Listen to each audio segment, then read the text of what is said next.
Karibuni sana katika Afrika. And today we have an interesting show. Kwa hivyo chukua kahawa pale utulie, tukupatie maneno.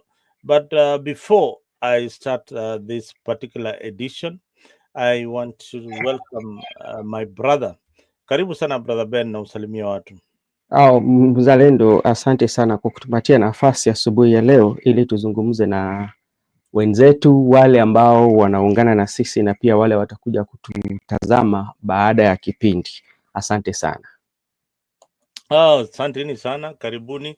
And nashukuru kwa kujumika na wewe na vile umepata nafasi kuwa katika hii show la Afrika.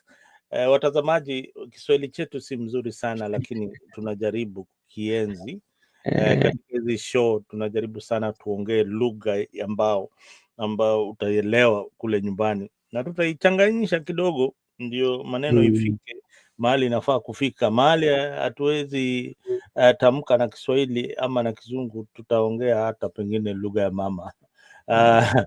But utanirai kama nitakosea, utaniakosoa ukiwa kule nyumbani, uniambie pale kwa comment section, bwana Mzalendo, hapo umekosea. But anyway, good evening and let's kabla hujajikaribisha watu, unajua kwa kila mara huwa tunasahau sana, tunaona kwamba wale ambao wamependa sana kuzungumzia lugha ya mama ama wale wanatumia lugha ya mama kuzungumza ni labda ni wale ambao wajaendelea kidunia sana. Na unapata hawajasoma, lakini unapata wale ambao wanakuja kututembelea, tuseme kwamba mtu labda ametoka Marekani, ametoka kule tuseme kwamba nchi ya Ulaya, amekuja Kenya, jamaa kazungumza ama katamka neno kwa Kiswahili, tunapata tunasherekea sisi. Wanatuelekea na maana amejuaje Kiswahili, na hata ukisikia na vile anaitamka inaonesha kwamba hii ni lugha ambayo amejifunza, si lugha la mama. Lakini sisi unapata kwamba hatuenzi sana lugha ya mama. Unapata hata katika shule zetu ama maeneo ambayo sisi tunasomea, unapata kwamba moto yao ama kila kitu ni kwa Kiingereza. Inamaanisha kuwa hatufurahii sana vitu vyetu.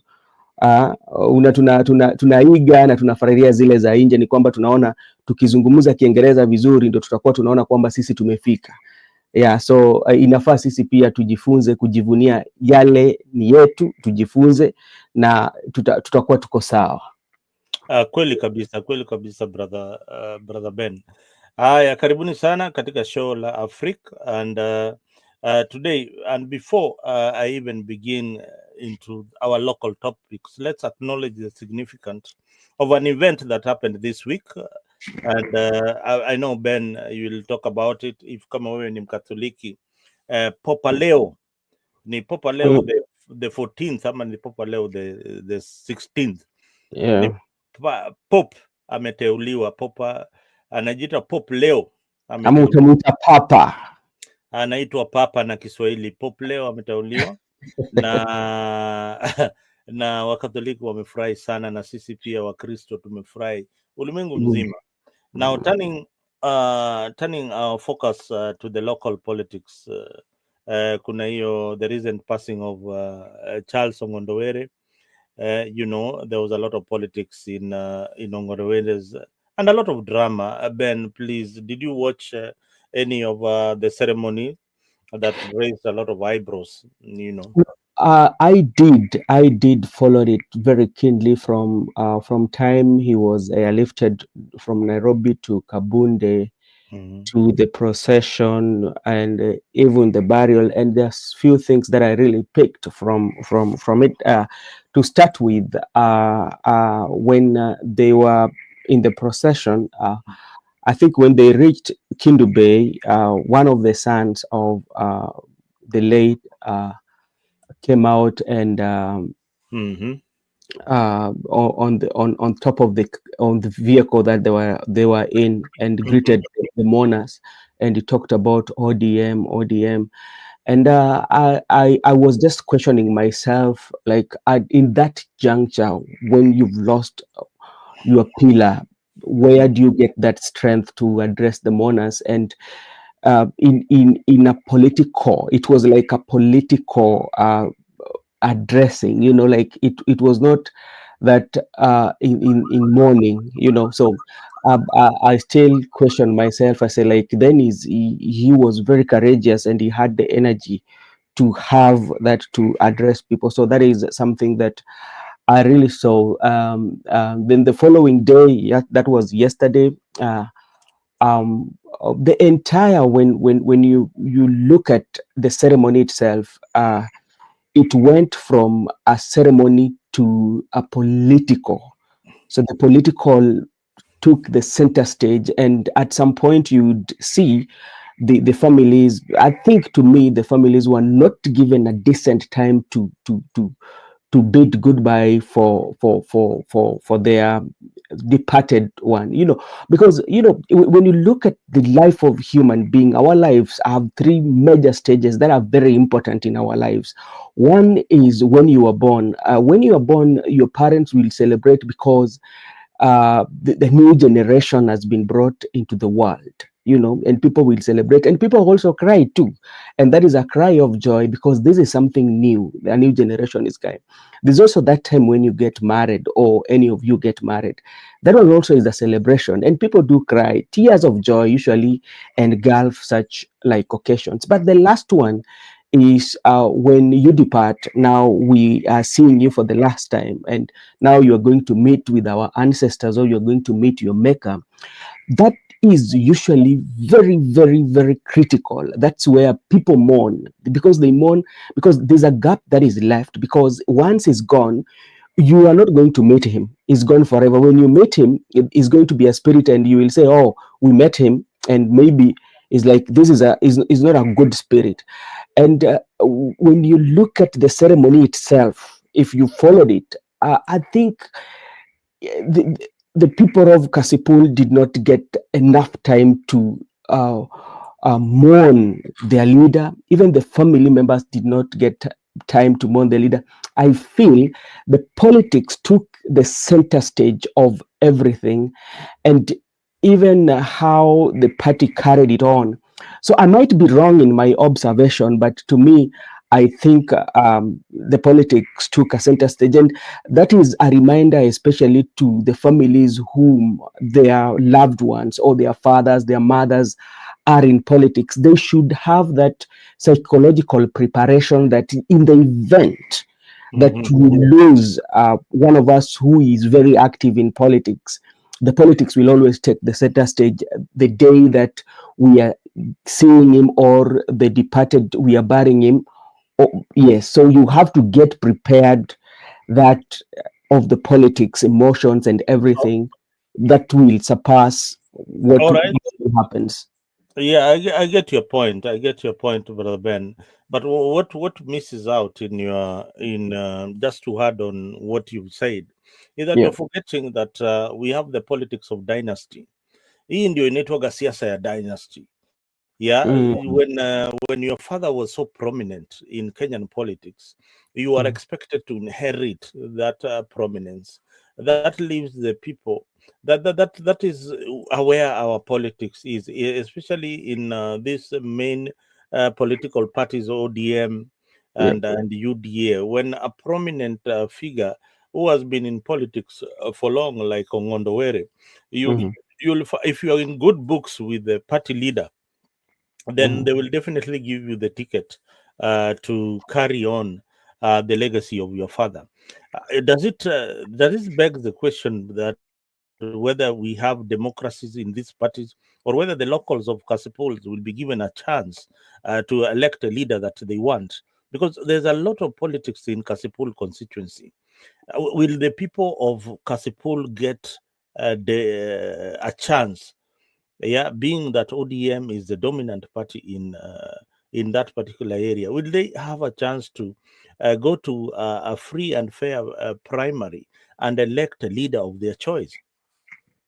No, I don't think so, because from the beginning, the inheritance of the constituency, or the member of parliament for Kasipul, had already been initiated the very moment the departed soul went, because this was informed to me immediately. I saw the son of the Ong'Ondo Were, especially addressing the mourners when the procession was coming from Kabunde. They were headed home, and that one gave me the signal that the son might be one of those, or the deal has been sealed.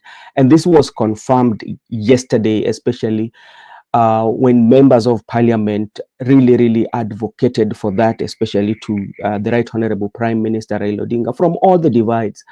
And my question, the way you are asking about the democracy and the people of Kabondo, Kasipul, I may not speak on their behalf because I do not know what they really want, or what kind of a member of parliament they want. But me, what I would say from the look of things is still a young person, and my worry is he prepared for politics? Because even his communication, how he communicate, it tells you like this is not that person that has lived in this area, who understands the challenges the local politics. local politics. That is one. And even what are the challenges that the constituents are going through, because even communication wise, you'd see he was struggling to speak in the local dialect, and majority of the locals, majority of them understand the local dialect. So that is something that I'm asking. You've also asked about the democracy. Democracy, it depends on how you define democracy. The way I might be defining democracy is not the way you are defining it. And maybe the way the ODM might be defining democracy concerning or going for maybe filling in that position might be different on how we say it. Because when you look at the history, it depends on how you relate with the party. Remember, when Ben Oluoch died, Yeah.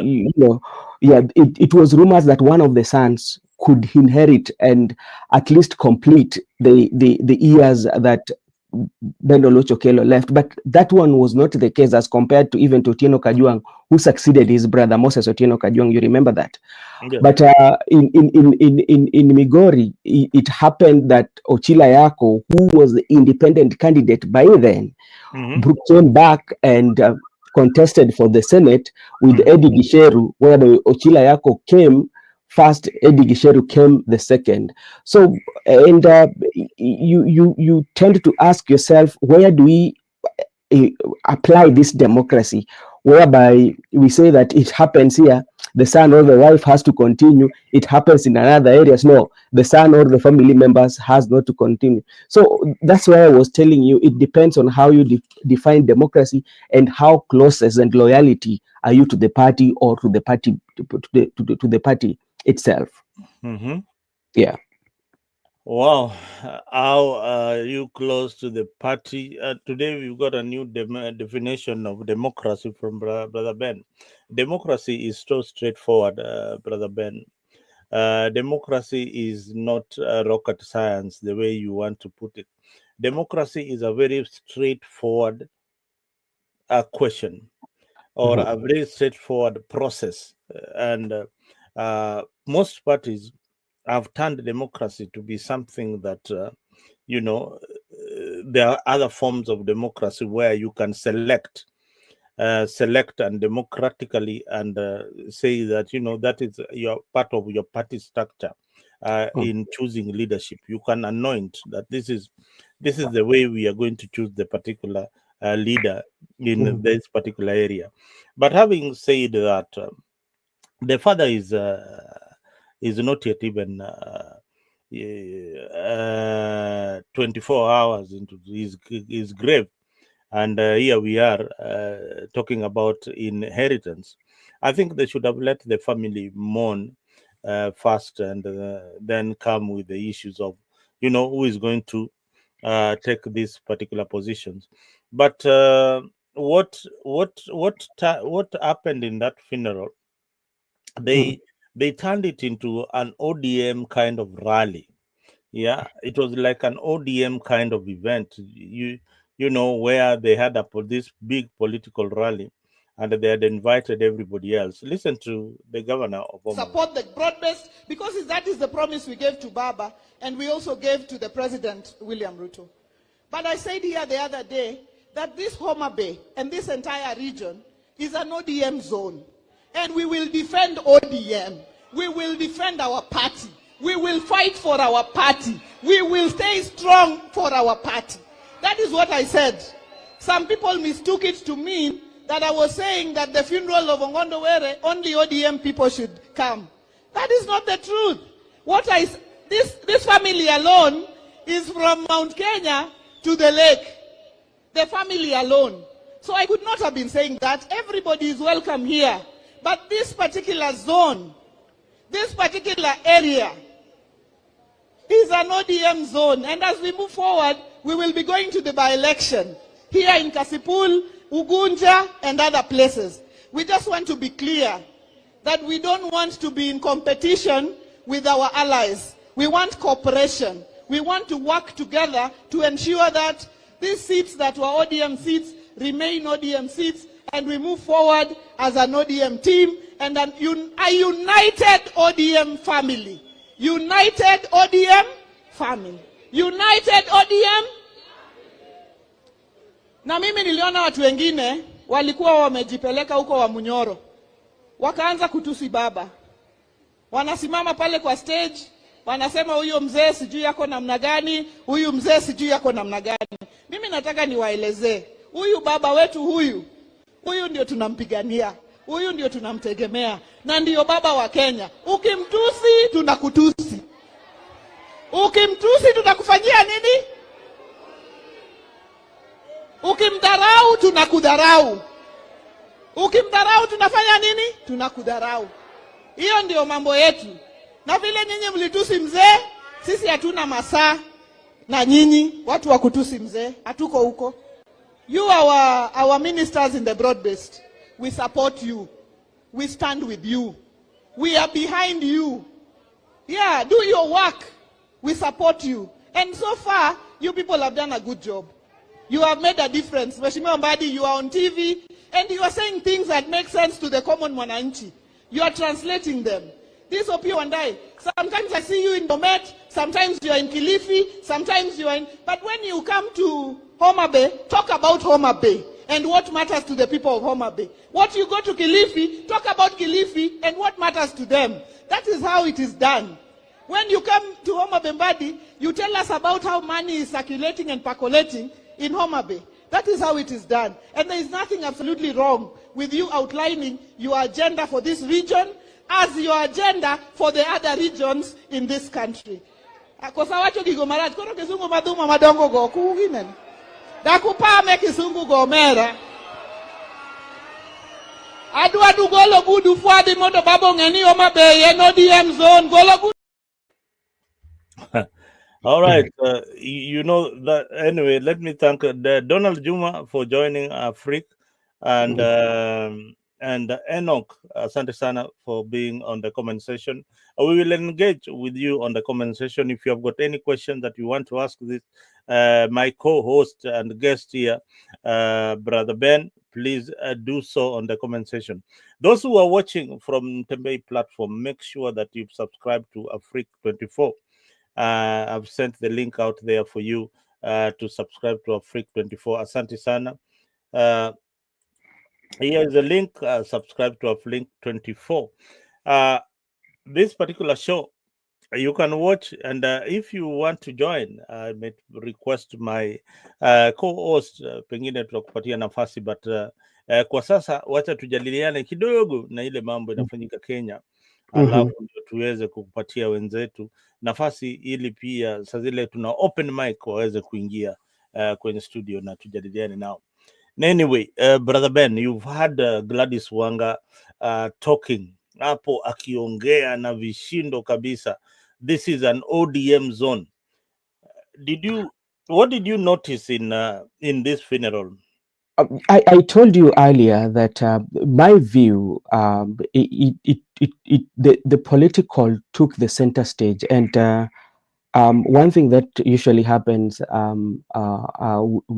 a new word that usually we do use, especially in political field right now, the present worship. You would see that present worship sense of it present worship for team. for team, because we know that Baba is the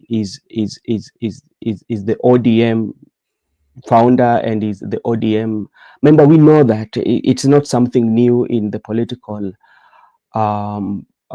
domain, and when you remind that if you do that, we will do that, but we always know on how the Kenyan politics is always run. Now, let me come to this is ODM zone. It is usually true because we have the way our politics are. We call them the regions, the regionalism of our politics, where there are places whereby a particular party demand or command larger following. That said and done, that one does not qualify you to deny other constituents in that area to go for options. Yeah, because you cannot say we are not, we don't want any other party to come and vie, or do we want these things to be kept to ODM?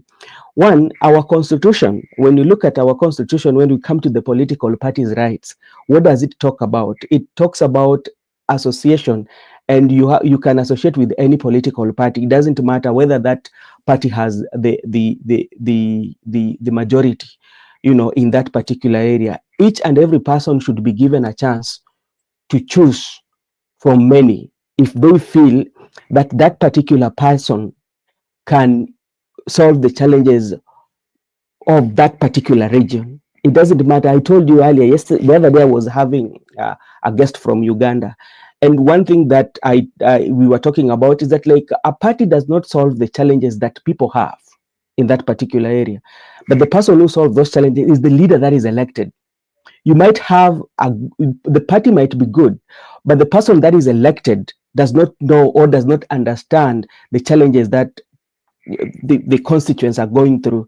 You cannot tell me that now we should just keep quiet because that is a party zone, yeah, and you cannot lock it. So I think we should open democratic space. If you want to open democratic space for each and everyone, let us try. If it is working, yes. If somebody can come in and people compete on ideology, let us not compete on violence, or let us not compete on zoning.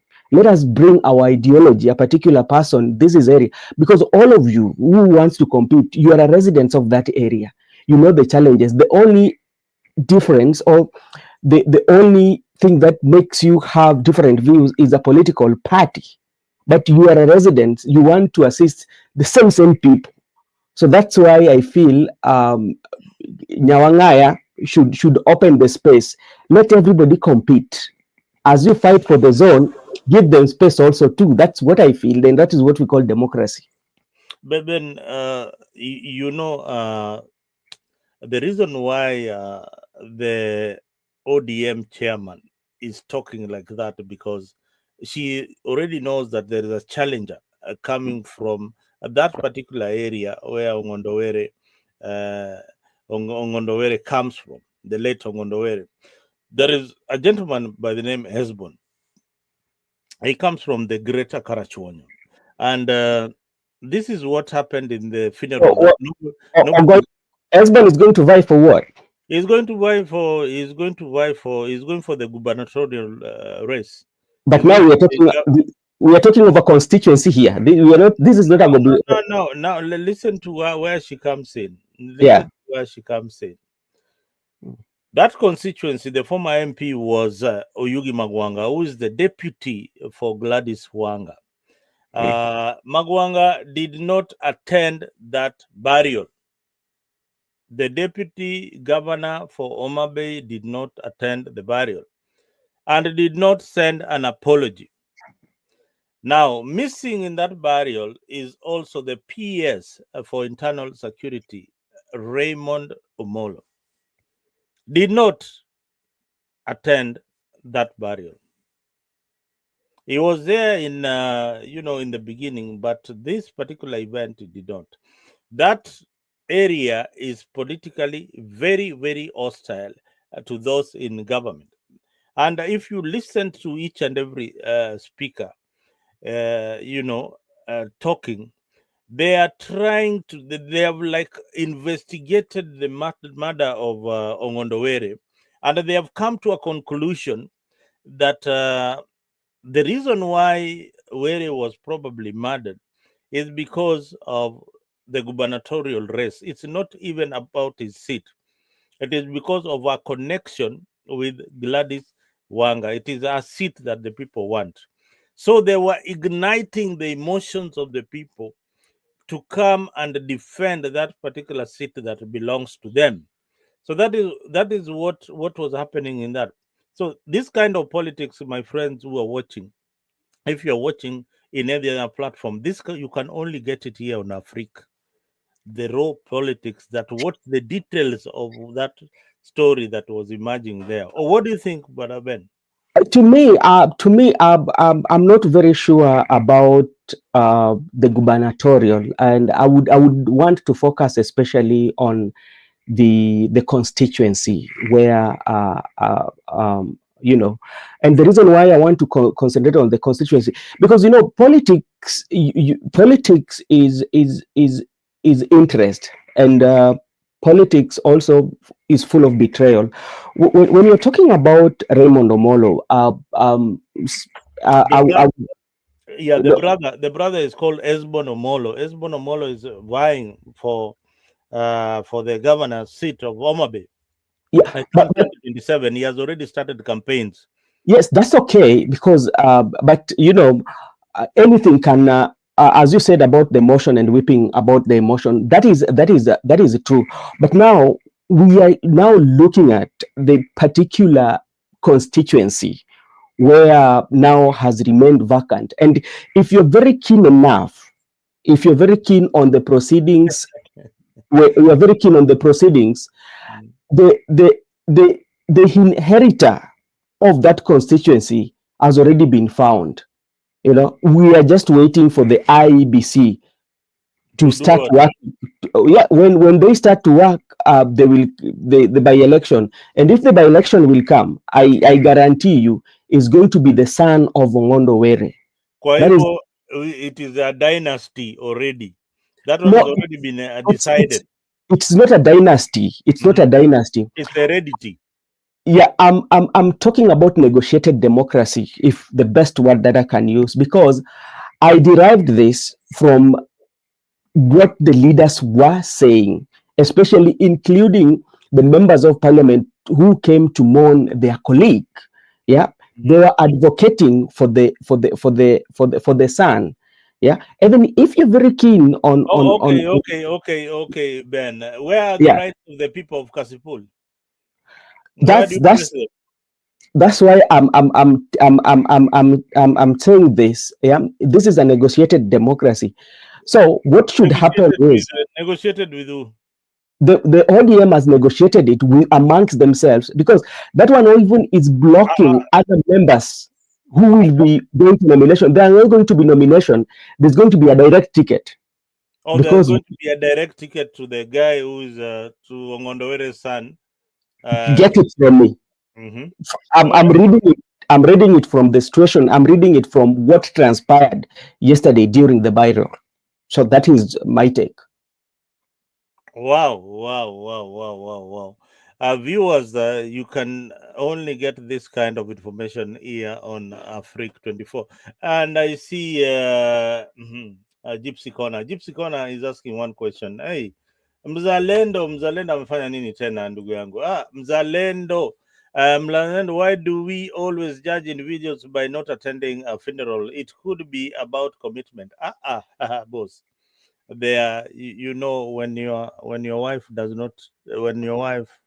doesn't turn up on your funeral day, then you must ask questions. I hope I answered you. If people will ask, if your son does not turn on your funeral day, people will ask questions. Why didn't they turn up? but they were there on the other days. But on this particular day, even the majority leader in parliament did not show up. Maybe if you allow me, I can talk about the majority leader, and I might take a different perspective, especially in majority leader, and that one might raise a question or might give me a red flag, especially because right now, what we have a broad-based government, and the broad-based government is a government whereby everybody is fighting. There are people who are fighting to make it popular, or there's people who are fighting to convince people that is working.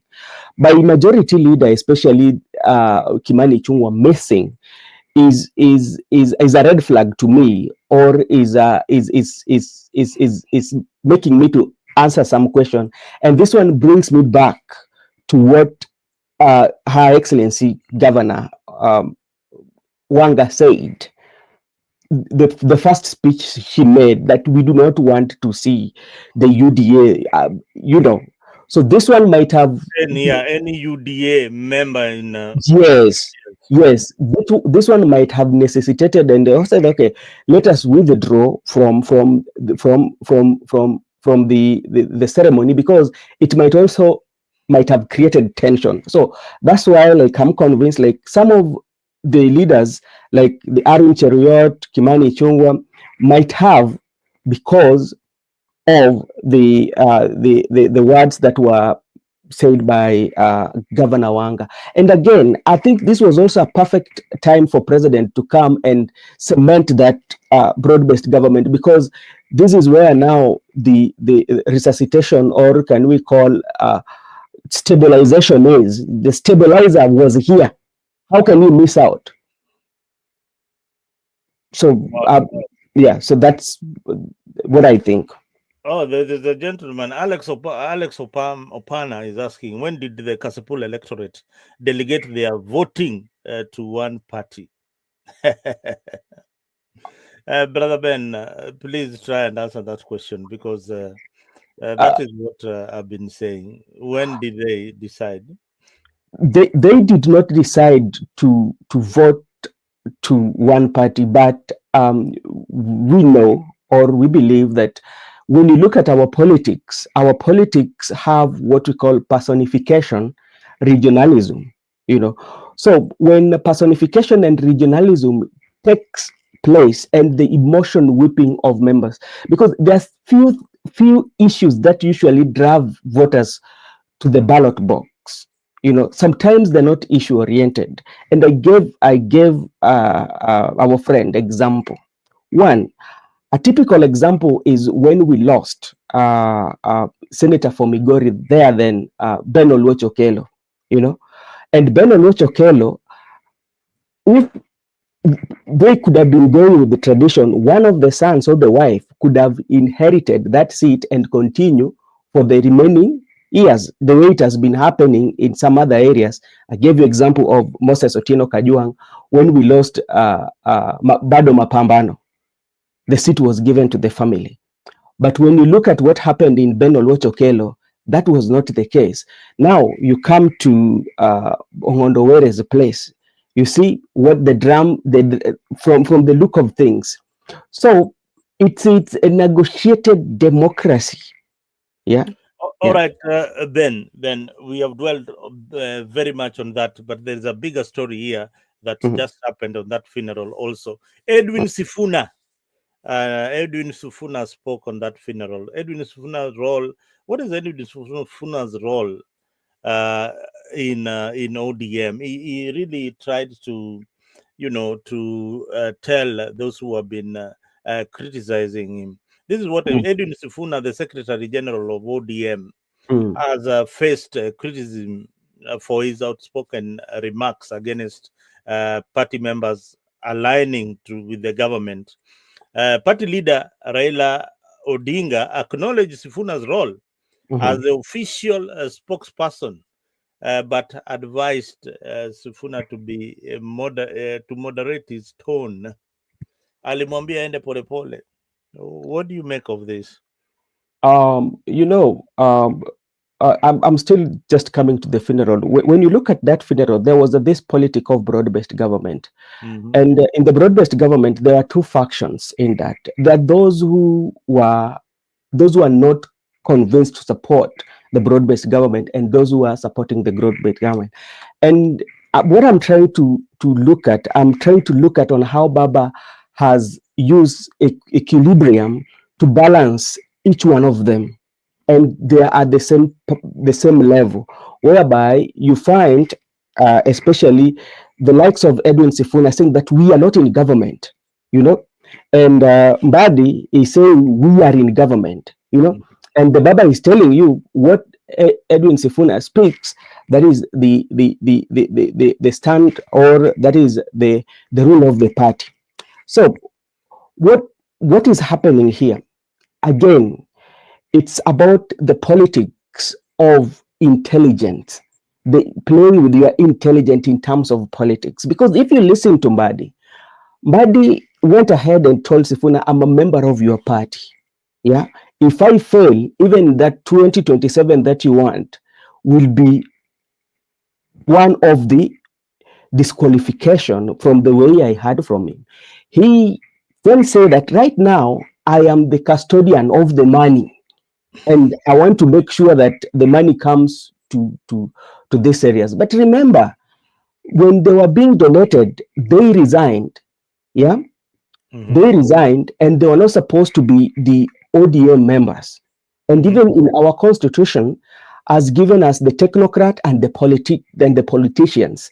The politicians should be in the parliament. The technocrat should be in the offices, whereby we have the CS, as compared to the constitution before 2010, where we have the ministers who are serving as member of parliament and also the CSS, But now what is here is the balancing of, one, making ODM to be in both spaces. Ni kama unatembea njia mbili. Kuna wale ambao wanasema tuko kwa government, mmewekwa hapo kwa hiyo sampuli, mnakubali ya Edwin Sifuna ndio ako na sisi anatupigania. Kuna wale pia ambao wako pale ambao wanatetea serikali. So unapata this one makes ODM not to nguvu yao isiishe, kwa sababu they are still bado wamewekwa hivi kwa gunia, wote wako na hakuna mtu mwenye ametoka, unaona. So what is there that I think is like balancing off the ODM and making it even more stronger. That is what I think. All right. I think you have a point, but there are people also here on the comment section. I can see Justin Machoka, karibu sana Africa 24. Mose Sayo, karibu Chepkony Lenyi, karibu sana Magambo, karibu sana Africa. Justus, habari asubuhi wherever you are. Prunto, Unye, Dora, Awor, Shikuku, Kawanjiro, and many others who are watching us on various platforms. This is Africa 24, and if you have not subscribed and you are watching us from our sister channel, Mtembei, make sure that you subscribe to Africa so that you get the latest information that we have on this particular channel. And please, I also want you to share your thoughts of Ong'Ondo. I want you to share your thoughts on who this guy was. If you ever come across, if you ever knew anything, share memories or thoughts about the MP, the late MP Ong'Ondo, and we will share with the rest of Kenyans what you think about this MP. Now, Ben, before we even finish this story, there is a lot of stories around Ong'Ondo that I need us to wrap up completely about the circumstances of his death. What do you think in less than 2 minutes, 5 minutes? I cannot kind of like come and maybe make a comment that I'm very sure of, but I'm still waiting to see the report, especially from the authorities who are doing investigation. But from the look of things, it is like maybe it was politically motivated, as also said by Raila, Honorable Raila, and everybody is looking at that angle, you know. And I saw even Aroko.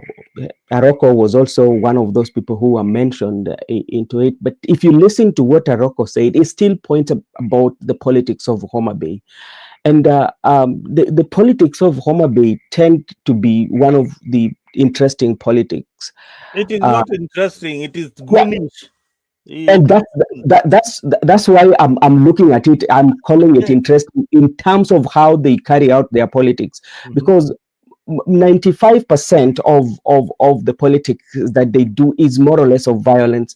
Because you can remember very well, even the PS prior, he talked about it and he said that it is time that, okay, we should change the kind of politics that we are doing.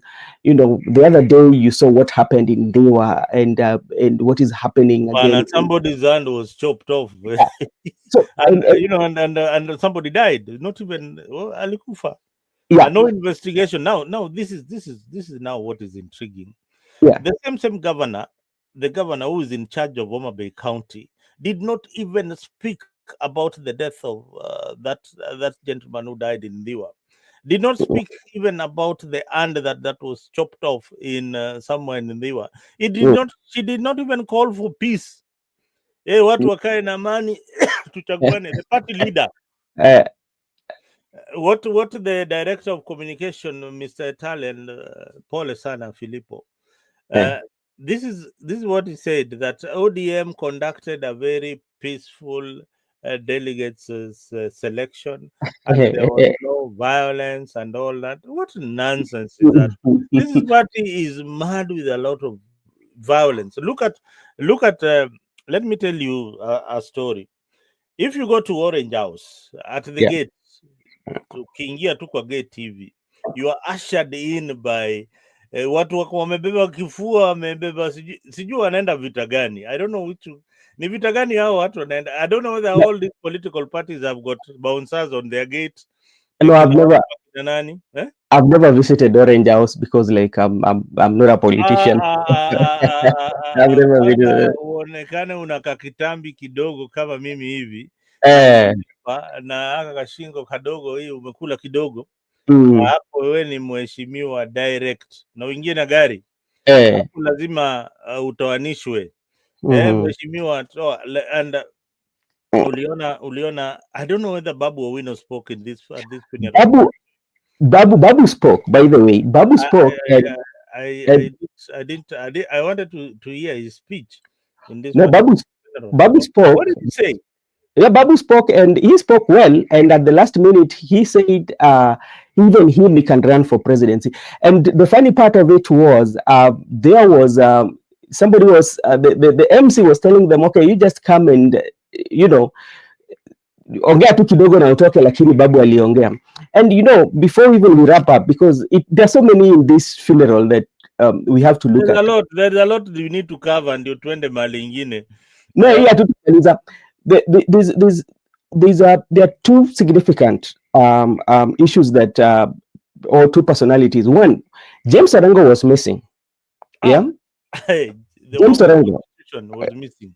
Yeah, James Orengo was missing. Two, Anyang' Nyong'o was missing too, but I can understand the one for His Excellency Anyang' Nyong'o from Kisumu. But James Orengo was missing.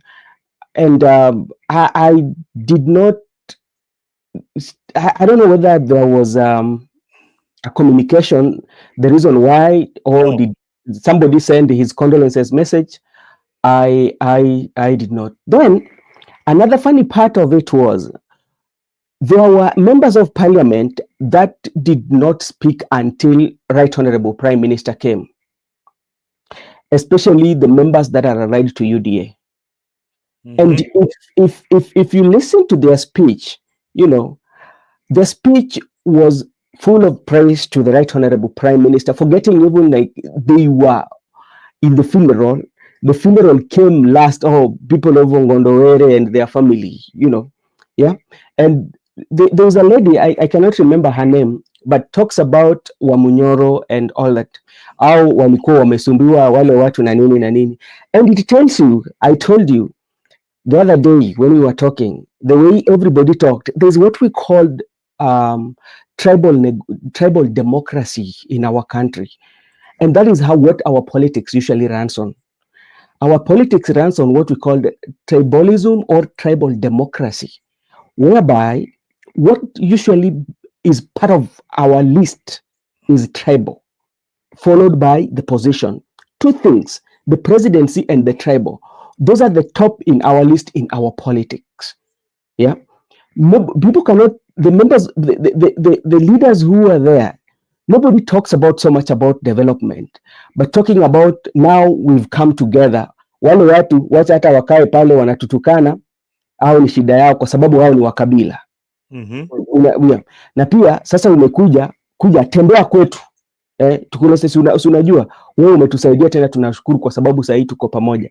Na hiyo inanikumbusha jambo lingine, Mandela Kambarage, marehemu Julius Kambarage Nyerere alikuwa amesema maendeleo iko na vitu vingapi? Yeah. Vijana, ardhi na siasa mzuri. Ukiwa na hizo utakuwa uko na maendeleo. Siasa mzuri alikuwa anazungumzia sana Mwalimu Julius Kambarage Nyerere. Siasa mzuri, ardhi na vijana. Nguzo tatu maendeleo. Nyerere bwana huyo alikuwa ni mzalendo, Pan-Africanist kabisa. Huyo wa Tanzania walibarikiwa na kiongozi mwenye hekima. Tanzania hata huyu the late Magufuli hawakuwa naye kwa muda, lakini zile maendeleo alileta kule Tanzania boss, angepatiwa tu nafasi na Mwenyezi Mungu amalize term yake kama president, Tanzania ingekuwa mbali sana.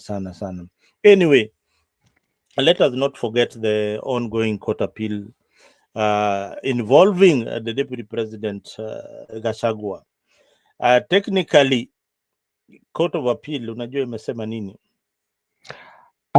Court of appeal wamesema, the court of appeal has said that the bench that was paneled by Deputy Chief Justice Philomena Mwilu was unconstitutional. So what my question, that's why I want somebody with a background when it comes to do with the law, legal part of it. Well, Miss, we will invite Miss for the show so that he can analyze for us. Miss Lam? The Miss Lem. Okay, he's well with legal issues. Is a lawyer. Yeah, Mr. But there are many lawyers who are watching the program. Please, if you kama wewe ni wakili, tuambie hiyo court of appeal. I've said that everything else that happened to Gachagua was illegal. So technically, not everything else. You just say the panel itself. The panel that was constituted by Mwilu was illegal. So even the outcome of the process is illegal. That is what it means.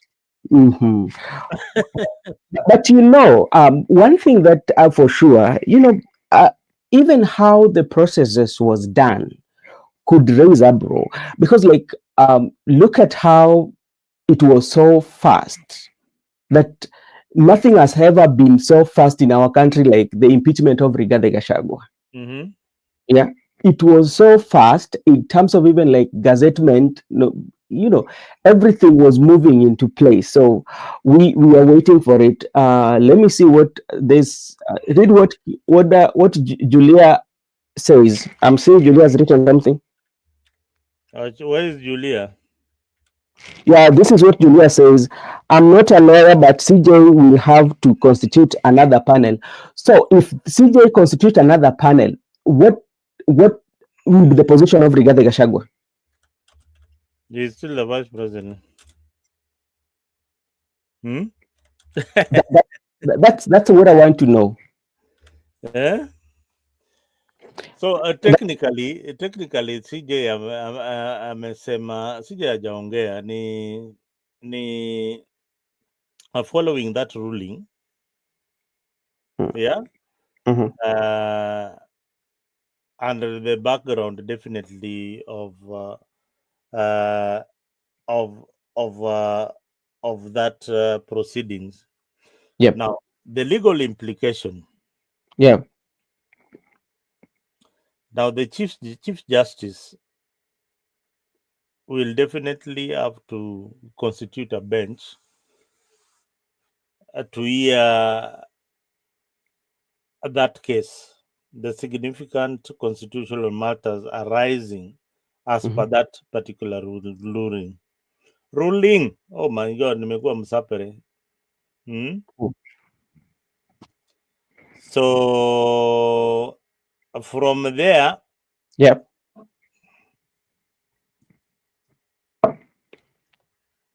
Gachagua can be declared the winner of that particular case. And if he's declared the winner of that particular case, then it means that Mr. Soprano Kindiki anarudi kule Meru ama anapatiwa kazi zingine.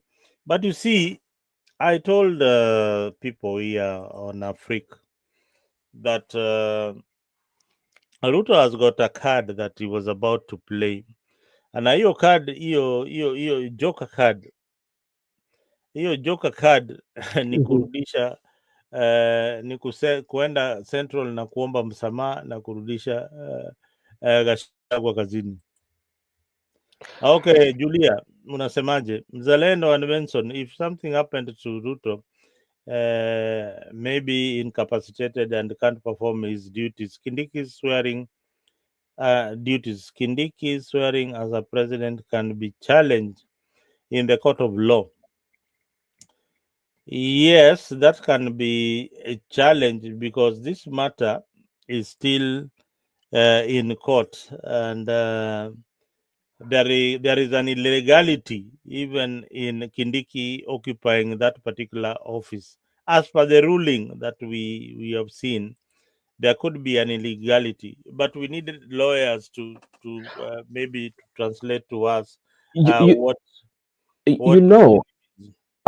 Even on how Mr. Kindiki, the current deputy president, on how he came to be the deputy president is still questionable, and this is where sometimes we usually get it wrong.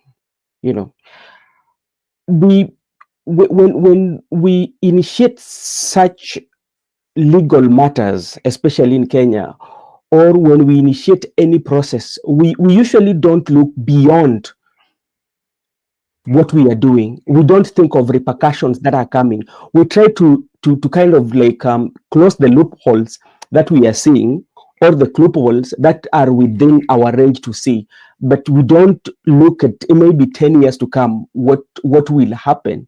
And that is the same case with now what is happening with Orengo. Just in case if they think they can impeach Orengo, who is the next person to be the governor? The deputy. But how or Rasanga has never been in. Have you ever heard of Rasanga ever since they disagreed with Orengo and the party? Rasanga is not the deputy. The deputy is called Oduol. Yeah, sorry, Oduol. Yeah, I mean Oduol. When sorry. So when did Oduol even go to the office? The other time I was meeting him. Ben, mambo ya deputy governor, we need another program, a whole program. Those DJs, they don't have any role in Kenya. That is a very useless office. Yeah, it is. Hata kama huyu sasa nakwambia, when did you ever hear of the deputy governor of Homa Bay, Magwanga? What do they do? Even if I ask you, who, like for Kisumu, who is the deputy governor for Kisumu? I don't even know him. No, it's Owili. Owili is the deputy governor from Nyakach. Yeah, because you come from that area, you know. Me, I don't know him. What does he do? Yeah, anafanya kazi gani? We don't even know him. So this stories my deputy na nini, these are very useless positions. But anyway, on the issue of Gachagua, this matter has been referred to the CJ for further interpretation, or if the CJ is going to constitute a bench, then she'll have to do it immediately to deliberate on the matter. So hiyo mambo iko closed up. We can't deliberate any further on that matter. We wait need a for legal mind to constitute a bench so that tusikie hiyo maneno ya nani imefika wapi. So ulikuwa unaongea mambo ya Orengo. We had said that he was absent in Were's funeral. That was a bit awkward. No apologies sent, and the people of Sia, I didn't even see them attend that particular funeral. So guys, in the comment section, asante sana Julia for sending your views on this particular matter. We also want you guys on the comment section to participate so that we have an interactive program. Any questions that you post there, we will try as much as possible to answer. And we have a wonderful panelist here and guest by the name Ben. He will try and answer some of your questions. But again, we move to the issue of before the commercial break. We move to that issue of this other guy, the IBC chairman. The IBC, something that I would say about him, because like though I watched his interview, technically when I look at his CV, he's qualified and is new.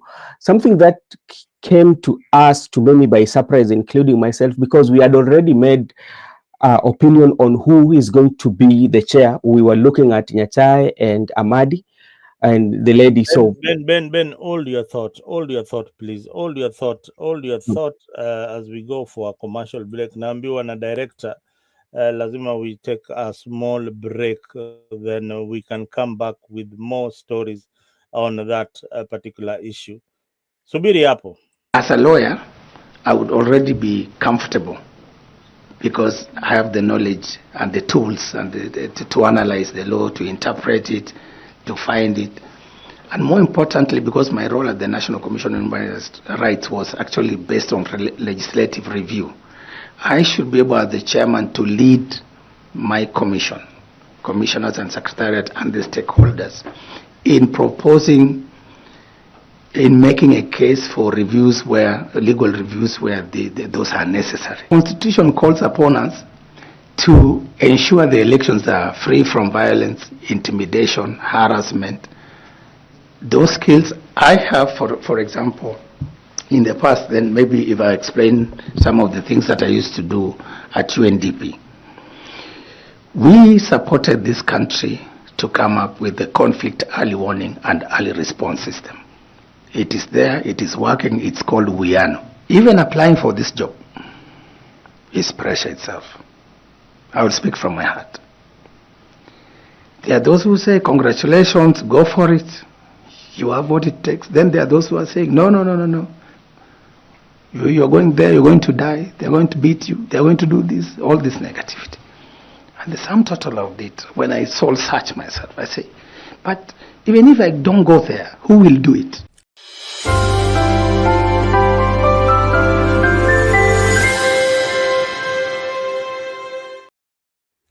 Yeah, Brother Ben, we are back on Africa 24, and that was the chairman select of IBC, and he says that boss, me I'm ready to die, kama ni kukufa mi niko tayari.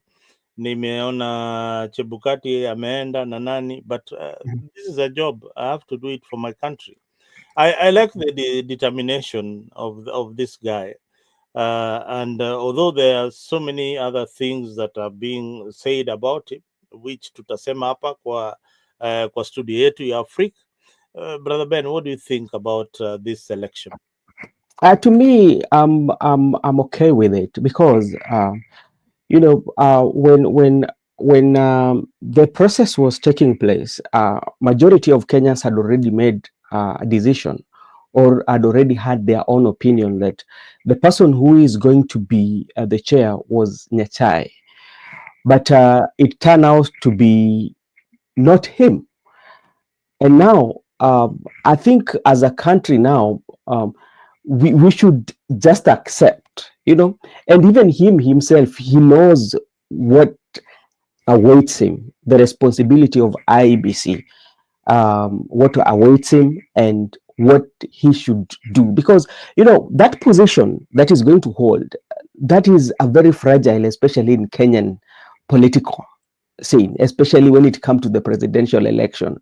As I told you, presidential election in Kenya is so much competitive and so much fragile. I don't know what is so much good about the president of Kenya, such that it is one of those positions that when it comes to election, is usually very, very fragile, as I said earlier. So he's upon himself. Yeah, if he feels that he's going to handle it, it's okay. But another thing, the issue now people are talking about is related to Nanok. Nanok is working in the office of the president. Even if somebody was given a chance, you will still have a literature about that person, because so many of these professionals, they've worked with these politicians, at some point, or they've worked with the relative of the politicians, because those histories are there.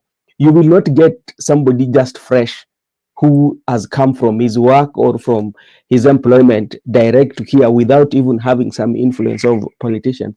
But how I wish that he knows what awaits him, and he puts the interests of the country first, and shelve the political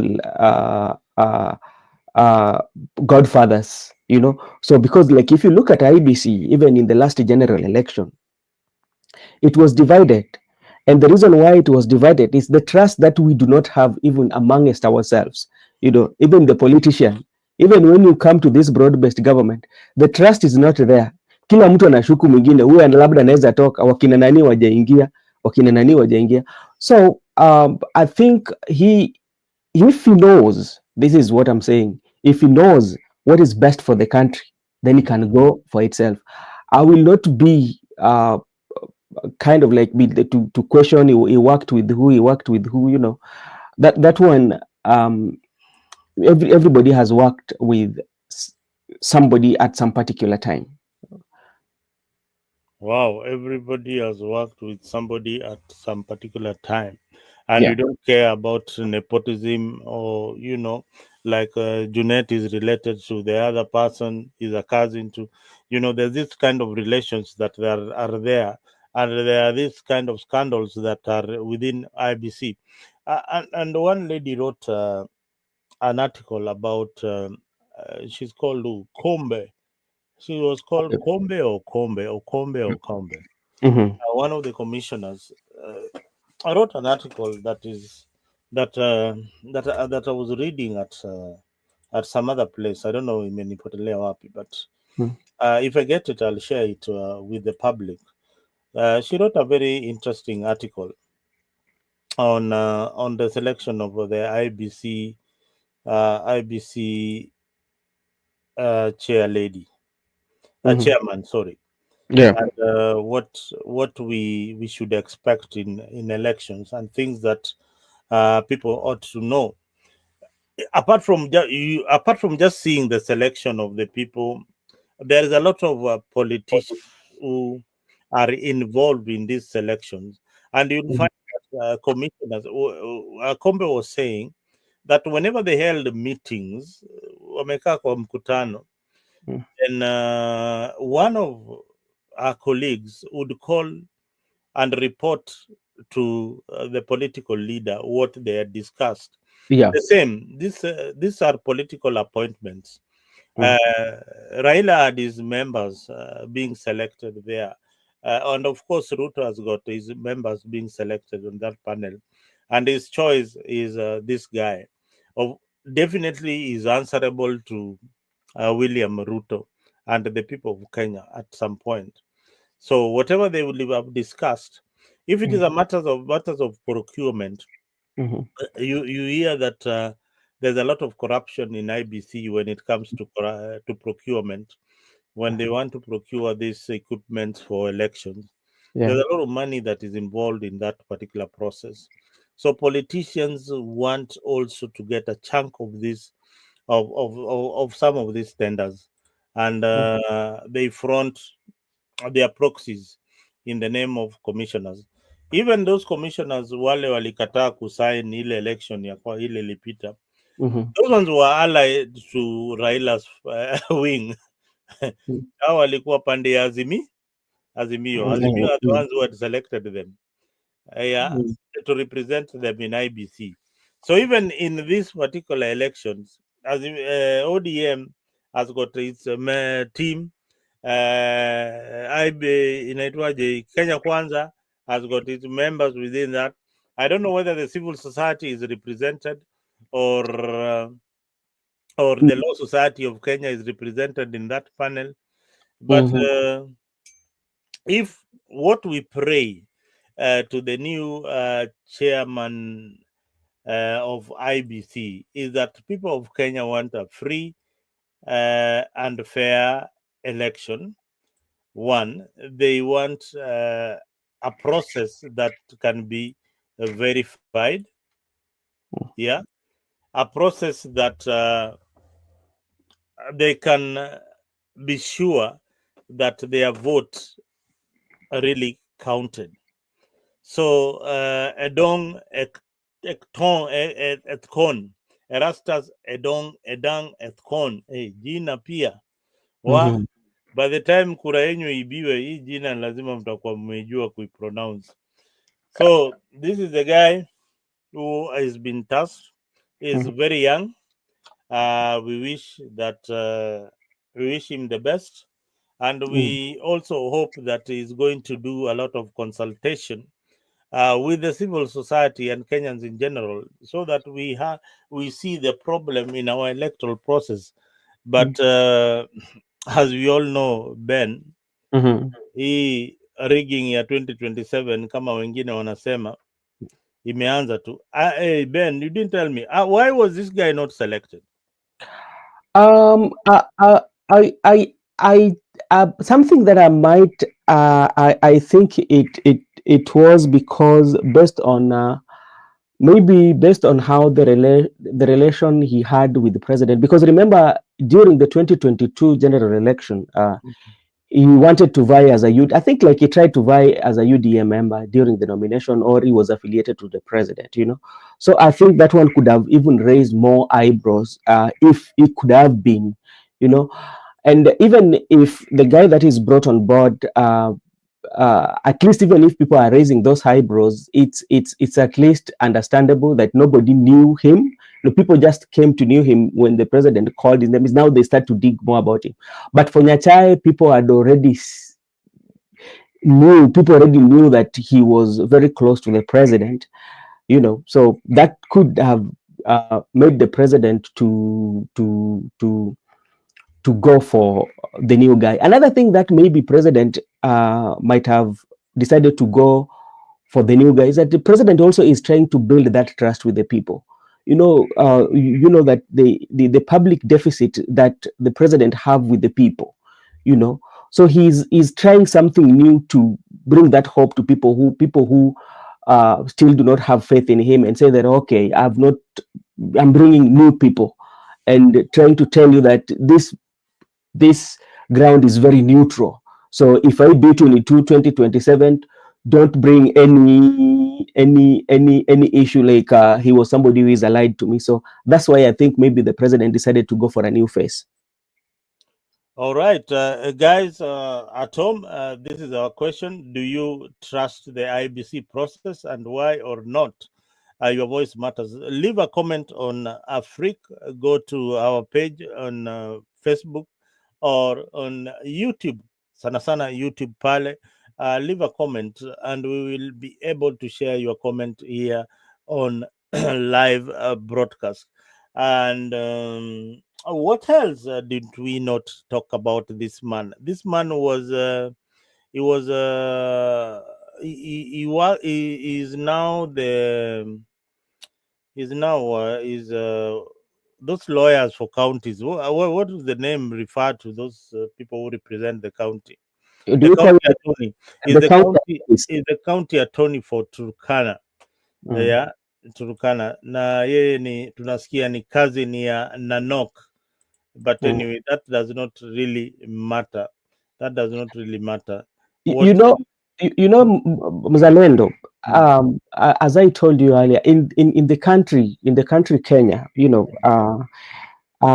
hautapata tu mtu ambaye labda mwenye ana mtu ambaye labda alifanya naye kazi, ama mtu ambaye ana mtu ambaye ni mwanafamilia. Hapo inakuwaga ni mwanafamilia, so inakuwa tu ile kitu ambacho labda something that we could have prayed for is the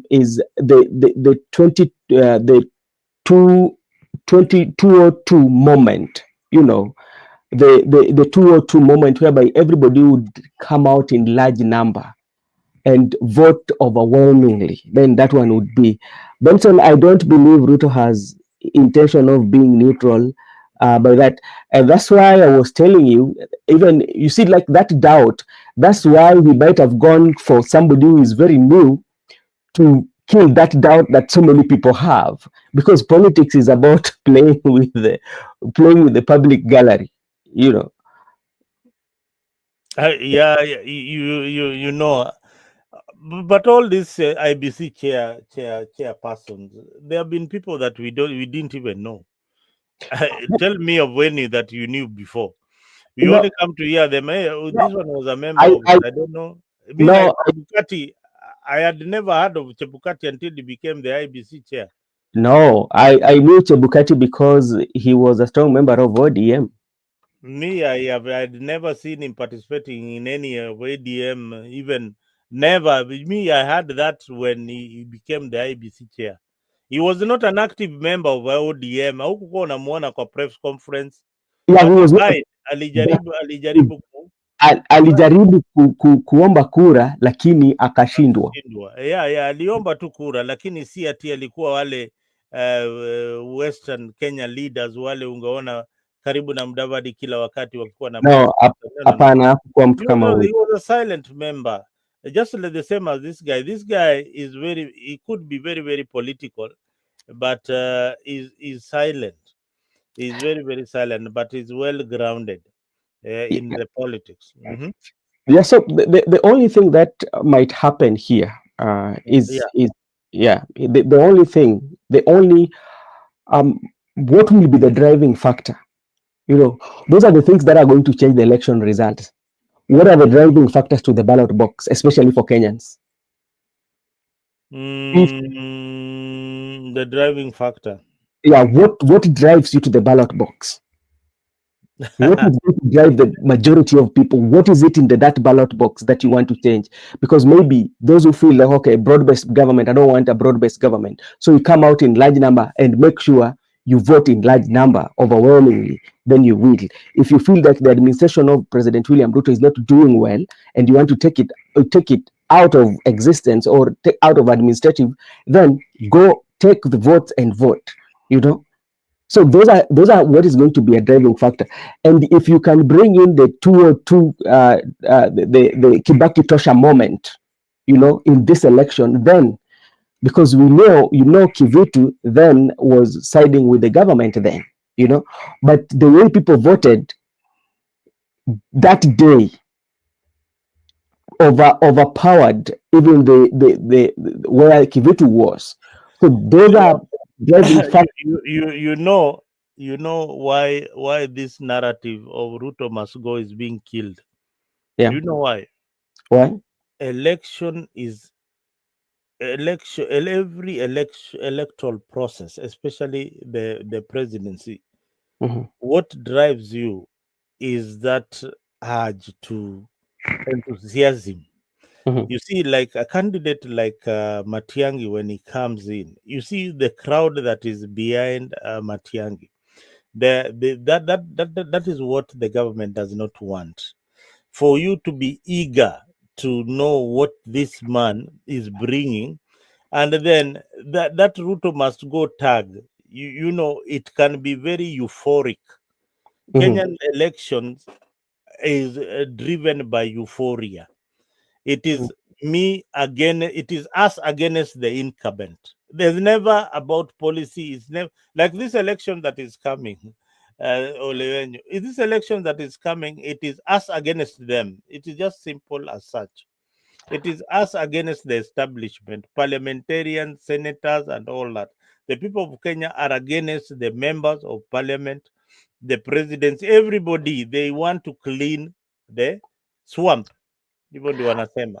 But now, when you talk of Matiang'i, what is making Matiang'i to get those crowds? Those are now the driving factors. Those are what will drive people to the ballot box. Yeah, Matiang'i brings in a fresh breath, new in the political scene, a community that feels that, you know, and you will be backed by these small other other communities, because Kisii community is not like the Luo or the Kikuyu or the Kalenjin. It is a smaller community. If they get a push from the Kikuyu community and the Western and the Luya community and the Gen Zs generally.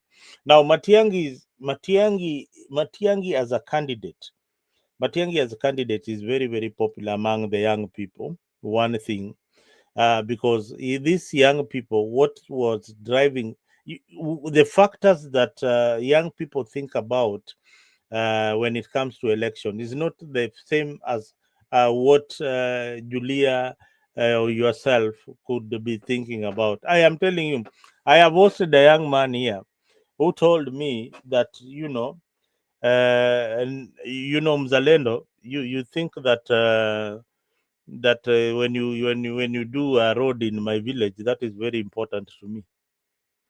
No, that is not important to me. What is important to me is having money in my pocket, because those roads I can easily fly home with a chopper. And again, I live in the city. If I go in the village, I want it to be different from where I live. But So that is interesting to me. It does not matter the roads; it matters the pocket, the money that I have. But now, Mzalendo, do you know now? That's why I'm saying that that kind of reasoning is a very good reasoning. At the same time, it cannot make the economy grow, because even if you fly to the village, yeah, what about those who are in the village? Those who have farm produce, how will their produce reach the market if infrastructure is not in good shape? You see, you are telling a young person that ile kazi umewaletea ni kazi ya mjengo ama kazi ya kuchimba mtaro.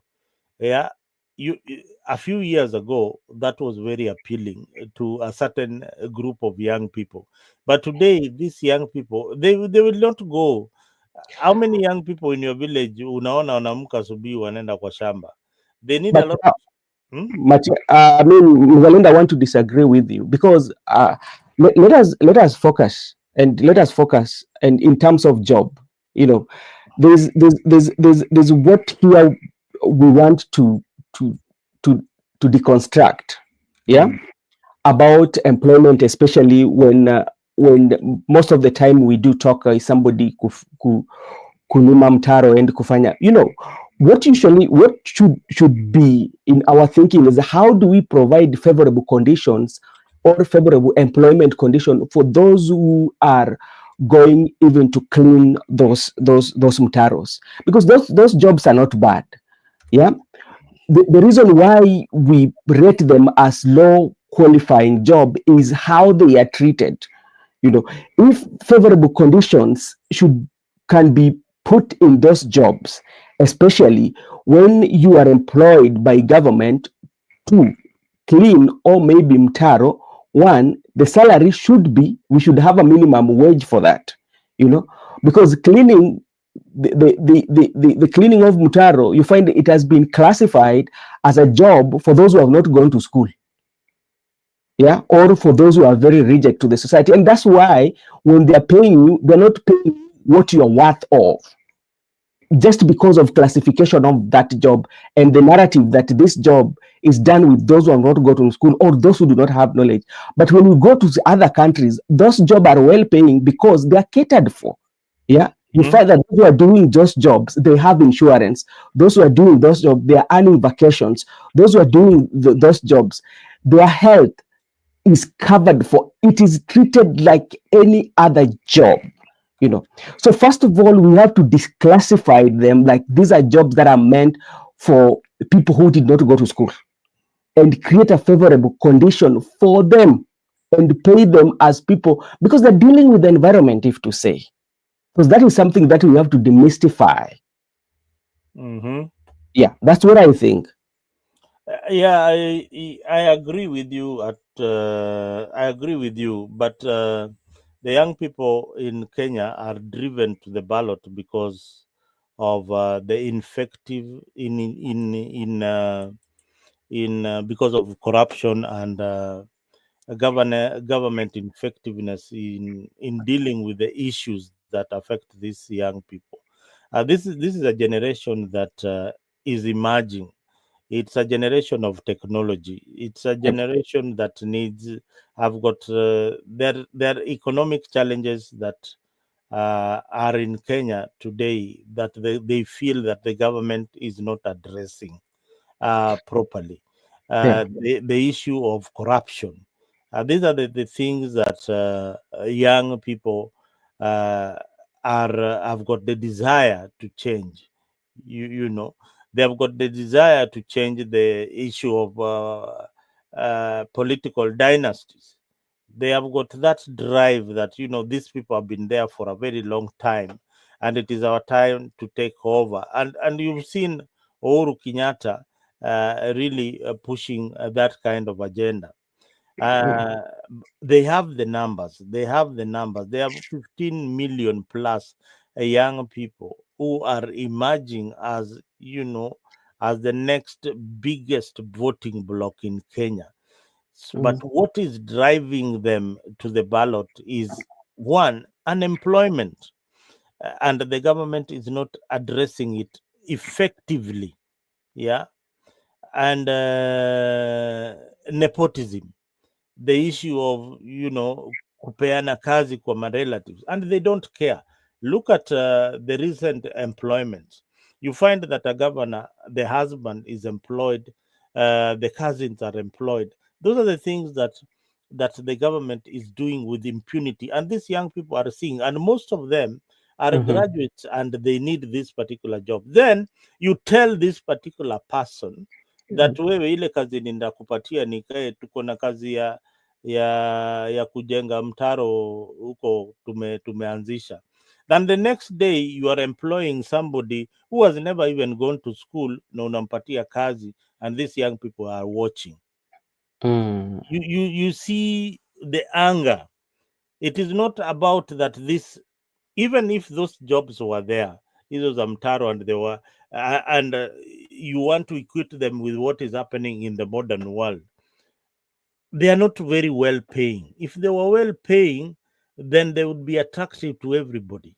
But they are not well paying, and that's why they are not sustainable. You see, you are talking about a sustainable job market, like what is happening in Europe or in America, whereby you have people who are consistently having opportunities provided by government through maybe tendering process and all that. But this is a country where even the tendering process is not there. So you've talked of sustainability, especially of these casual jobs. First of all, let's just bring our discussion and looking at the jobs of mutaro or kusaidia kusafisha, sindio? Yeah, sindio, hata hizo. When do you think like Kenya will have a better drainage system? Kenya can only have a better drainage system if we clean the swamp, we change the leadership that we have. And let me tell you, when is that going to happen? Wait a minute. Is it that we didn't have a drainage system before? We did, but we had. we had those, but what you have to remember, What happened to them? The population is growing. We have new building coming up, and when these buildings are coming up, we are not developing new ones. Who is supposed to look at the issues of infrastructure at the county level, issues of development? Isn't it the county government? Yeah, it is the leaders. Are the leaders who are supposed to do that? They are the leaders that you have voted for and elected. And what Yes. are they doing instead? What are they doing? They take bribes and they allow you to build houses in riparian land. They allow you to build houses on road reserves. They allowed you to build houses and hotels on school compounds, and that is the problem. I don't know, but like even as we go on to solve those, but like what I would say, yeah, is to give these jobs dignity, you know, because and not to be left. Let's say that okay, so and so cannot do because of this. Because the reason why that one is happening is because we don't give them very good payment. We don't see them as jobs. Exactly, that's what I told you. Because this, first of all, ule bwenyenye ile pesa napewa ya contract ya kuchukua wafanyakazi, ana like 3/4 of the money ana pockets, alafu hii quarter imebaki ndiye anapatia hao wafanyakazi, while we have leaders like Atwoli who are supposed to be taking care of these people. We have a minister for labor who does not even know the minimum wage for workers in Kenya. We have got a minister who does not even know whether hizi increment, hizi mshahara watu wanapewa saa hizi zinawaza ikimu kimaisha, na ilhali hao usiku mchana wanajiongezea mshahara. Talking about the Ministry of Labor, there was this jobs that were going abroad. Sasa wewe vijana wanafaa kufurahia. Tumepanda ndege, mtu anatupeleka ndege na wanalipa. Na unajua wewe, wacha hata kupanda ndege, unajua ilikuwa ni kama scandalous kind of you know, like watu walilipa, kuna wale ambao walilipa pesa hawakupata, unaona. Brother Ben, tumalize show. Imekuwa ni usiku mzuri sana, na pia nataka usalimia watu wale wako nyumbani, wale wamejumuika na sisi katika hii show la Afrika.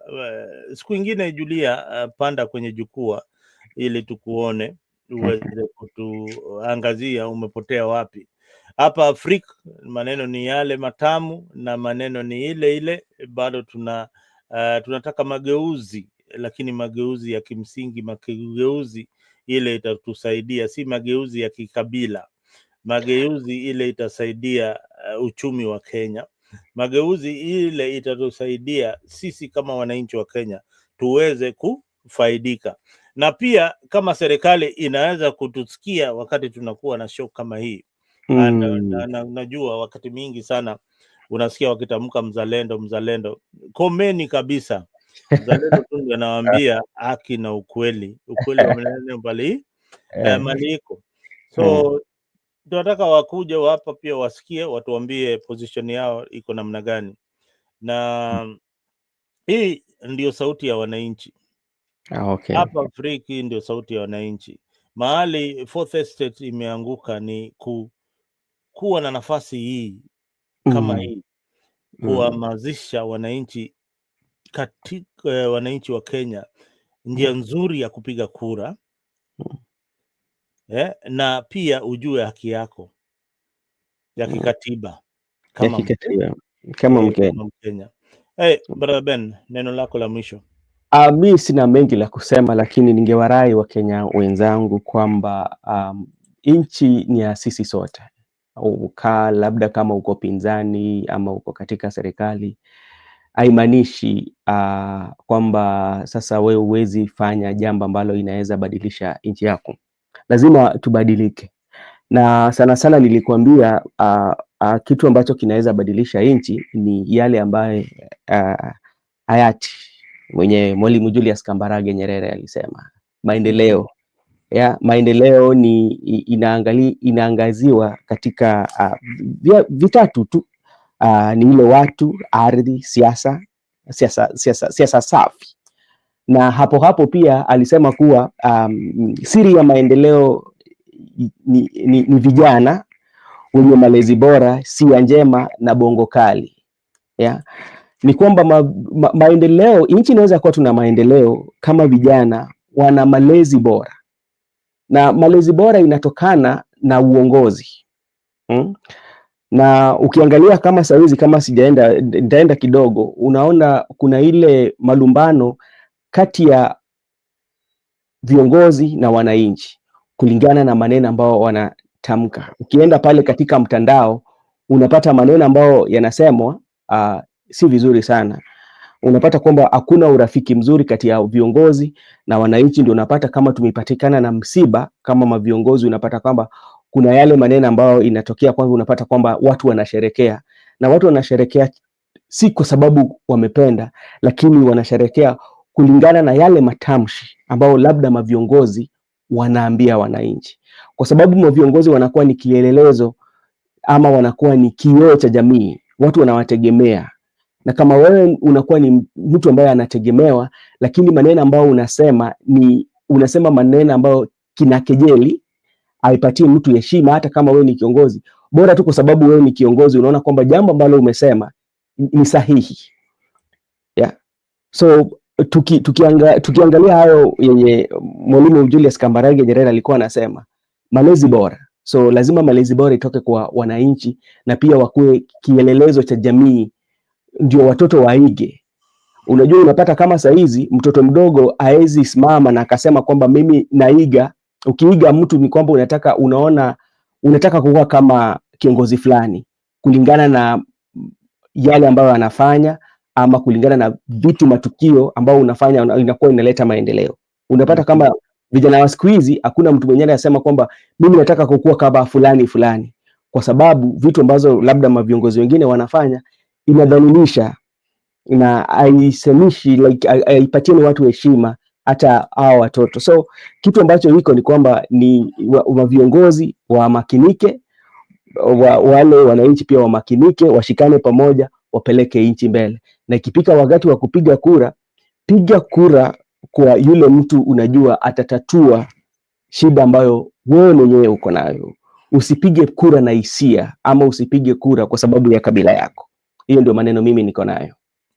Asante sana Brother Ben. And viewers, as we conclude tonight's discussion, we have navigated through the complexity of Kenya's political landscape, from the pregnant send-off of MP Charles Ong'Ondo and ensuring the debates within ODM. We made sure that we analyzed for you all that, to the broader implications of the dynasty politics and the functionality of these political parties. These factions are divided in the party, and is UDA and ODM in one team? I really doubt. This conversation are vital as we strive for more transparent and accountable political environment. I want to extend my heartfelt gratitude to our viewers and to my brother and co-host, Brother Ben. Brother Ben has a wonderful show that you guys need to see what they're doing on the other side for his invaluable insights tonight. Your perspective, Brother Ben, continue to enrich our dialogue. And our viewers, asanteni sana for being part of this discussion. Your participation in the pulse of politics is very meaningful to the African community. Remember, the conversation does not end here. Join us next week Tomorrow. Tomorrow with this no show. Tomorrow. No. For this particular edition, lazima join us next week on Friday with Brother Ben. Yes, if you want us to watch this particular edition, you join us every other Friday or Saturday. Saturday Kenyan time. Lakini huku bado pia tumeshavuka bana, every other Saturday morning for this interesting edition. But every day of the week we have shows here on Africa. We also have a football show every Monday where we analyze the English EPL. So make sure that you've subscribed, hit the notification bell so that when we have this wonderful show, you don't miss out. And next time you don't see us on the Montebei, then you wonder, hey, hao watu waliendaga wapi? We are here on Africa and we are there on Brother Ben Media. So unaweza tupata huko. So keep on waiting on these platforms and see you. And to my friends on the comment section, Julia, asante sana for gracing the occasion. And umeona nani tena Brother Ben hapo kwa comment section? Nimeona Gibson Kona, asante sana kwa kuungana na sisi na tunakushukuru kwa maoni yako. Nani mwingine tena umemwona pale? Nimeona nani tena yuko hapa? Niliona let me see, wacha niende hapa juu niangalie. Leo tumekuwa na, niliona Kevin Odhiambo was also here with us. Yes, we had Kevin Odhiambo on my side. I can see him. All right, let me tell you, 40 people are still watching us and 12 more are still on the line. We have got Opio Polycarp, asante sana Opio, asante sana Ero Kamano for being part of Africa. Princess T Masia, asante sana Princess, ulekuja na Prince na make sure that mume subscribe kwa Africa 24. And Brother Benson Media. Raf, asante sana Raf is a good friend of mine. Asante sana Raf Saina, asante sana for being a part of Africa. Tom Becker, Ebron Mwai and Deng Manyan. Deng hii ni jina ya Kisudanese pale. Deng huyo ni watu wale marafiki zangu kutoka kule Southern Sudan. I hope huko Sudan sasa mmepata amani na tayari kupigana. Uko na ukoo huko? Bana, mimi na ukoo huko bana, huko Sudan.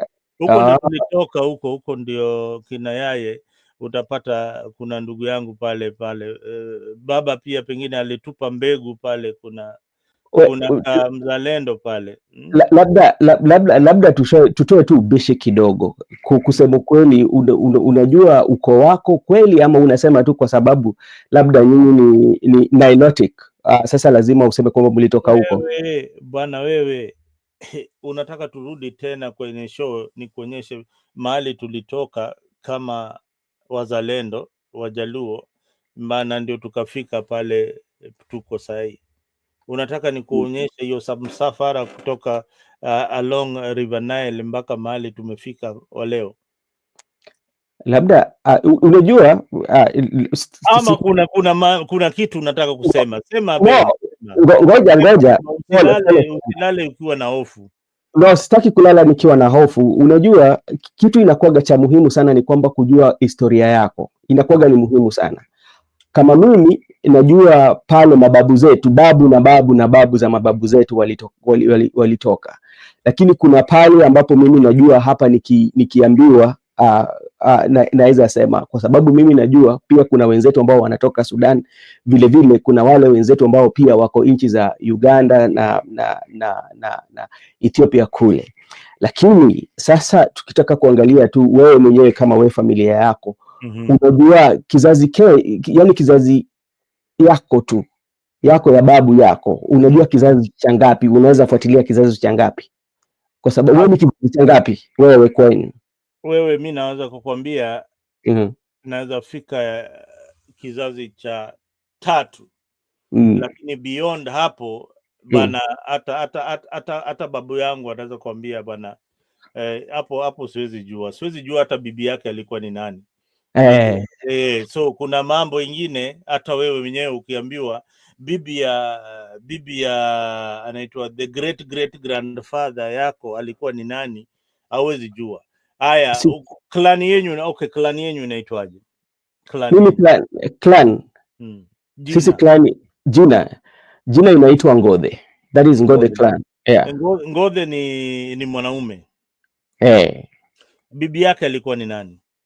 Bibi siwezi jua kwa sababu unaona tayari hapo tu. Hapo tayari. Wacha pali hatutasikilizana ni hivi. Unajua mtu anajulikana kwa kina baba. Mtu anajulikana kwa kina baba. Julia, ni mara mingi Julia wenye wanatoka Central hawatasikizana na wewe sana unajua ndio maana kwanza nasema mimi huwa nikiongea nasema kwamba lazima tusherekee mila na desturi zetu, kwa sababu kila mtu Mungu aliwapatia mila na desturi zao ambao sisi hatuelewi. Tukisema kwamba mtu kama Julia anajua mila na desturi yao ambao kuna mahali ambao inaweza fika wanasherekea, lakini kama kwetu sisi tunajua kwamba sisi tukitaka kujulikana tunajulikana kwa jina la baba, ndio inakuwa inatawala sana sana. Jina la mama inakuwa imenyamaza. Ndio maana unapata hata kama mama ameoleka atachukua jina la baba, ile jina lake kutoka kwa kina baba inapotea. Na hata ukikuja hapa tuseme katika lugha ya Kimombo kuna kitu inaitwa landlord. The landlord ni kwamba lord ni king. Na sasa wewe ni king wa land. So hiyo ndio kitu ambacho nataka kuambia. Sasa unapata kama kwetu pale jina la mama inapotea kidogo, unajulikana kwa jina la mama. Ndio unapata ukienda kutembelea mamako kule kwao ama unaenda kutembelea nyanyako ama bibi yako kule, tunaita hivyo kwa Kiswahili mzuri. Mamake mamako unaniita bibi, Kiswahili mzuri hayo. So ukienda huko utasikia na kuuliza kwamba huyu ni kama mtoto wa umbwa wetu. Ushaitwa hivyo? Umbwa wetu. Kwa tafsiri mzuri ya Kijaluo manya guo. Hiyo ni tafsiri. Unajua kama tulicheza naye mpira alikuwa anaitwa Nyatinya Guo alikuwa anaitwa hivyo, mtoto wa umbwa. Unajua maana yake ni nini? Hebu tuelezee, mimi sijui. So maana yake ni kuwa walikuwa tafsiri hivyo kwa sababu zile enzi za kitambo ukitaka kuolewa kama wewe ni msichana ulikuwa unatumwa kwamba, unajua ilikuwa ile mazungumzo ilikuwa baina ya familia mbili. Sasa wale watu washazungumza, ule msichana wewe ujui, unaambiwa leo enda kachote maji, lakini wakati umeenda kuchota maji wale mavijana watakuteka nyara waende na wewe. Sasa hiyo hali ya kuiteka nyara kwa Kijaluo inaitwa mako. So mako yani ni kushika mwanamke. Unaenda kukamata ama unatia saini. Hata wakati tumeona kwamba kitambo sana kama umeenda mahali ukapata kama umbwa kimezaa, utakwambia kuna ile utafunga kamba kwa shingo la wengine, usema hii ni yangu, hii nimeishika hii. So utakuwa unaenda nayo. Sasa hivyo ndio kwamba hiyo maneno ya Nyatinya Guo ilikuwa imetokea, kwa sababu ni kama walikuwa wanashikwa wanaenda nayo. So wewe unakwenda kutembea huko, unaona unaitwa ati huyu nani huyu? Huyu ni mtoto wa umbwa wetu. Huyu ni mtoto wa umbwa wetu. Ben. Wewe kuna ile ile kiti ya Luo Elder. Ule chairman wa Luo Elder anaitwaje? Unajua bado wanapambana huko. Sasa unajua tutaki kuongelea sana. Unajua kuna vile mimi nda recommend upewe hiyo kiti bana, ndugu yangu. Join us every Friday from 8 p.m. to 9 p.m. for a captivating journey into the world of love, relationships, and romance. Presented by the dynamic trio Maggie Knox, MC Jesse, and Annie Waweru. Bed of Roses promises to be your weekly dose of heartwarming stories, insightful discussions, and expert advice on matters of the heart. Whether you're single, in a relationship, or simply love a good love story, this is the show for you. Don't miss out on the chance to unwind and indulge in the joys and challenges of love, all brought to you by our talented hosts. Tune into Africa 24 every Friday from 8 p.m. to 9 p.m. and let us guide you through the enchanting world of Bed of Roses. Subscribe now and mark your calendars. You don't want to miss this. See you there.